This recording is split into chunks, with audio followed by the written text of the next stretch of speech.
Okay, so welcome back to another video on this channel, this time for the match review of Manchester United 0, Arsenal 1 at Old Trafford. Now Arsenal have got themselves a massive win in the overall picture of this season. They've got their first win against a top 6 team, I think since December 2015, and their first win at Old Trafford I think since 2006, so that is absolutely massive for them. And yeah, before we get into analysing this fixture, I just want to ask you guys to subscribe to the channel because we're looking to hit 700 subscribers as soon as we possibly can. Also, if you could leave a like on the video as well, that'd be very much appreciated. If we could hit 10 to 15 likes around that, that'd be very much appreciated as well. And yeah, let's get into this analysation of the match now. So here we go, Manchester United 0, Arsenal 1. Now it actually was a bit of a decent game considering the fact that there was only one goal and it was 0-0 for the most part of the game, and obviously the goal was a penalty. But besides that, it actually was quite an entertaining fixture from the tactical standpoint. And I do think that Arsenal did deserve all 3 points. I mean, United weren't as sharp as they were against the likes of Leipzig, PSG and even Chelsea last weekend as well when they looked like they were going to win the game. But to be perfectly honest, I'll show a tweet on screen right now that I actually predicted that Arsenal would not lose this game, and I actually did think they'd nick a 1-0 win as the game progressed.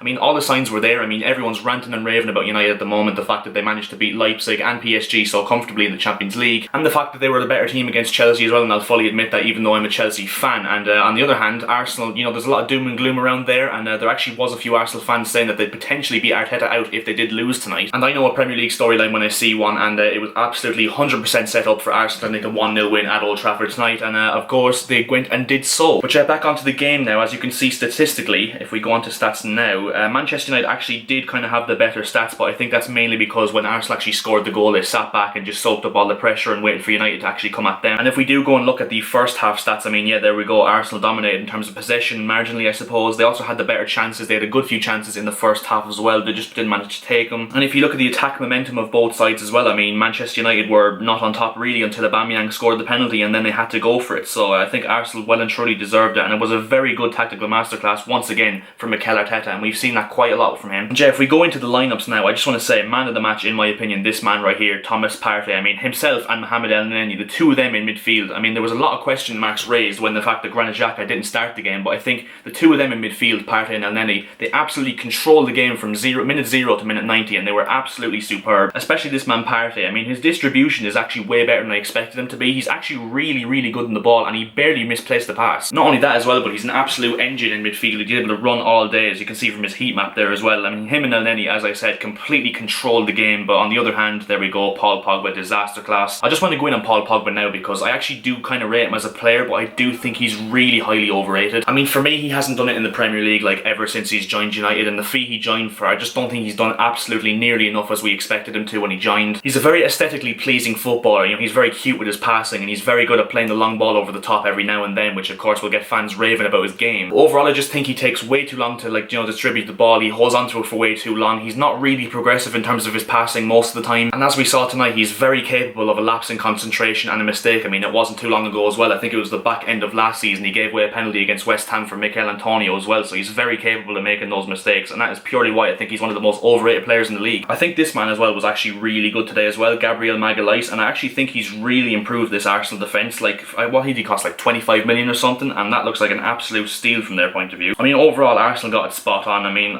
everyone expected now that they were going to go for the 3-4-3 formation that Arteta usually does go for now, and to be honest, the way United set up with the diamond as well, with Fred, McTominay, Fernandes and Pogba, I mean, that completely complemented this 3-4-3 that Arteta's gone for. And I think when Ole Gunnar Solskjaer actually realised that this diamond wasn't going to work, he tried to change it up, and United looked a bit better since then, but then of course Pogba gave away the penalty and it all went out the window. Yeah, that's where the game stands now. Let's see the table now. So Arsenal do move up to 8th. I mean, Spurs and City do have games in hand over them, which will probably win and go ahead of them, but even still, progress made this season so far, considering last week they got done by Leicester at the Emirates. And in terms of United, I mean, they're down in 15th. I mean, they've really struggled this season, and not many people are actually paying attention to that simply because of those victories they got in the Champions League. I mean, it just goes to show, I mean, if Brighton and West Brom both win their games in the next 24 hours or so, Manchester United could potentially be 17th in the Premier League after 6 games played. I mean, that is absolutely ridiculous. But yeah, a very good tactical performance from Mikel Arteta and Arsenal. They bided their time, they took their time time in terms of creating chances, and in the end they got their penalty, and it paid off for them in the end, because of course they did get the 3 points, which, as I said, is their first win at Old Trafford for 14 years, which is just absolutely mental. Another thing I want to go into detail about as well is the fact that I don't know why Ole Gunnar Solskjaer, I mean, his in-game management actually does have to be questioned. I mean, his timing of substitutions and his choice of substitutions is really bizarre. I mean, for example, he finished the game, even needing a goal, he finished the game with 2 holding midfielders in Scott McTominay and Nemanja Matic. He took off Bruno Fernandes instead of Paul Pogba, who was having an absolute nightmare out there even before he gave away the penalty. So yeah, the way he's setting up his teams, not only the way he's setting them up, but his in-game management and his selection of substitutions is just really confusing, if you're being honest. And if you're being realistic as well, I think anyone that actually did watch that match tonight will tell that after probably 15-20 minutes you knew Arsenal were going to be the better of the two sides, and you knew Arsenal were probably going to be the more likely side to score, because from the very first kick of the ball through, they were absolutely dominant. They were constantly pressing United and constantly putting them under pressure, and